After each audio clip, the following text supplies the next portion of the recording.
എല്ലാവർക്കും സുഖമാണെന്ന് വിശ്വസിക്കുന്നു. അമ്മീസ് അടുക്കളയിലേക്ക് സ്വാഗതം. ഇന്നില്ലേ ഞാൻ നിങ്ങളോടൊപ്പം ഷെയർ ചെയ്യുന്നത് നമ്മുടെ ഫ്യൂച്ചറിലെ ഒരു വളരെ പ്രധാനപ്പെട്ട ഒരു കാര്യമാണ് കേട്ടോ. പ്രധാനപ്പെട്ട കാര്യമെന്ന് വെച്ചാൽ ലോങ് ടൈം അഗോ അല്ലെങ്കിൽ കുറേ വർഷങ്ങൾക്ക് മുമ്പ് വരെ ഹൗസ് മെയ്ഡ്സിനെയൊക്കെ കിട്ടാൻ നമുക്ക് ഭയങ്കര ഈസി ആയിരുന്നു അല്ലയോ. പെട്ടെന്ന് നമുക്ക് അന്വേഷിച്ചാൽ കിട്ടും, ഇഷ്ടംപോലെ ആൾക്കാരുണ്ട്.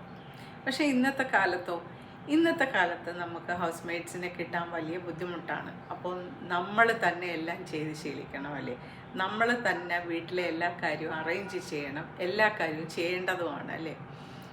ഇന്ന് നമുക്ക് മെയ്ഡ്സിനെ കിട്ടാനുള്ള ബുദ്ധിമുട്ട് എല്ലാ ആൾക്കാരും പറയുന്നുമുണ്ട്. വിദേശ രാജ്യങ്ങളിൽ ഇത് ഒരുപാട് വർഷമുണ്ട് ഇത് തന്നെയാണ് അവസ്ഥ. അവിടെ മെയ്ഡ്സിനെ കിട്ടാൻ വളരെ ബുദ്ധിമുട്ടാണ്. അപ്പോൾ ഇനിയുള്ള കാലം റോബോട്ട്സാണ് നമ്മൾ ഹൗസ് വർക്ക് ചെയ്യുന്നതെന്ന് നിങ്ങൾ കേൾക്കുമ്പോഴോ തീർച്ചയായിട്ടും ഒരു വ്യത്യസ്തത തോന്നും അല്ലേ. ടയോട്ടയുടെ കമ്പനി ഇപ്പോൾ തന്നെ പുതിയ ഹൗസ് മെയ്ഡ്സ് ആയാലും റെസ്റ്റോറൻറ്റിൽ വർക്ക് ചെയ്യാനും ഒക്കെ റോബോട്ട്സിനെ ഇറക്കിയല്ലേ. ഇനി സൂൺ ഹോസ്പിറ്റലുകളിലും അതുപോലെ തന്നെ റെസ്റ്റോറൻറ്റുകളിലും സ്കൂളുകളിലും ഓഫീസുകളിലുമൊക്കെ മനുഷ്യരെ അപ്പോയിൻമെൻറ്റ് ചെയ്യുന്നതിന് പകരം റോബോട്ട്സ് ഭരിക്കുന്ന കാലം വളരെ വിദൂരമല്ല.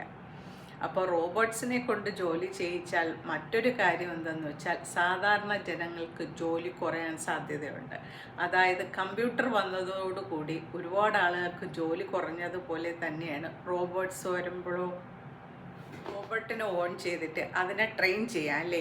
നമ്മളൊരു കൊച്ചു പട്ടിക്കുട്ടിയെ വാങ്ങുമ്പോൾ അതിന് കുഞ്ഞുനാളിലെ ട്രെയിനിങ് എങ്ങനെയാണ് കൊടുക്കുന്നത് അതുപോലെ നമ്മുടെ ഇഷ്ടത്തിന് നമ്മുടെ റോബോട്ടിനെ ട്രെയിൻ ചെയ്ത് നമുക്ക് എടുക്കാം അല്ലയോ. ഈ റോബോട്ടിനെ നമുക്ക് ട്രെയിൻ ചെയ്തെടുക്കുന്നത് നമുക്ക് എന്താണ് ആവശ്യമെന്ന് വെച്ചാൽ അതുപോലെ തന്നെ ട്രെയിൻ ചെയ്തെടുക്കാം ഈ റോബോട്ട്സിനെ. നല്ല വിലയായിരിക്കും, പക്ഷേ ഇത് ചാർജ് ചെയ്താൽ മാത്രം മതിയാകും, പിന്നെ വലിയ ചിലവുകളൊന്നുമില്ല. അപ്പോൾ ചൈനയിൽ ഇതിൻ്റെ നിർമ്മിതി നടന്നുകൊണ്ടേയിരിക്കുന്നു. സാമ്പത്തിക ഭദ്രതയുള്ള ആൾക്കാർ ഓൾറെഡി അവരുടെ വീടുകളിലൊക്കെ റോബോട്ടിനെ ആക്കി കഴിഞ്ഞു. ഇത് മറ്റുള്ള രാജ്യത്തേക്കും അവർ കയറ്റി അയക്കാൻ സൂൺ തന്നെ ചെയ്യുന്നു എന്നും പറയുന്നു.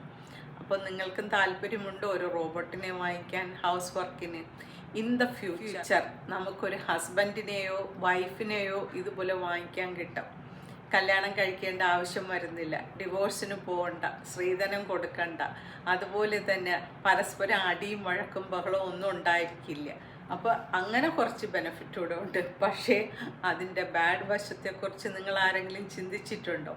തീർച്ചയായിട്ടും ചിന്തിച്ച് നോക്കണം. കാര്യം എന്തെന്ന് വെച്ചാൽ ഇത് വരാൻ സാധ്യതയുള്ള ഒരു കാലഘട്ടത്തിലേക്കാണ് നമ്മൾ പോണത്. റോബോട്ട്സുകൾ ഭരിക്കുന്ന കാലം അല്ലയോ. അപ്പോൾ അങ്ങനെ നേരിടേണ്ടി വരുന്നത് ആരെയാണ്?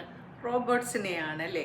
ചില ഇംഗ്ലീഷ് മൂവികളിലൊക്കെ കണ്ട അതുപോലെ സാധ്യമുള്ള കാര്യങ്ങളൊക്കെ, പക്ഷേ ഇത് റിയൽ ലൈഫിൽ സാധ്യമാകാൻ പോകുന്നു എന്നതുകൂടി നമ്മൾ ഓർക്കുക.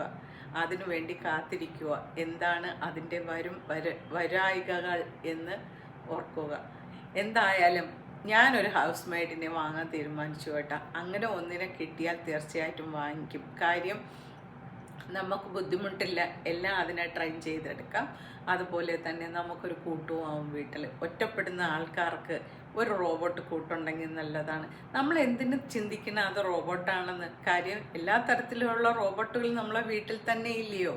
മിക്സി, ഗ്രൈൻഡർ, വാക്യൂം ക്ലീനർ, ഇതൊക്കെ റോബോട്ട്സുകളാണ്. ഇതൊക്കെ നമ്മളെ ഹെൽപ്പ് ചെയ്യുന്ന റോബോട്ട്സ്. പക്ഷേ ആ ഒരു റോബോട്ട് വന്നു കഴിഞ്ഞാൽ എല്ലാ കാര്യങ്ങളും അത് ചെയ്യും. അതുകൊണ്ട് പിന്നെ നമുക്ക് വേറൊരു മെയ്ഡിൻ്റെ അല്ലെങ്കിൽ വേറൊരാളുടെ ആവശ്യമില്ല. Thank you for watching and see you soon with another vlog. Till then bye for now and take care. By.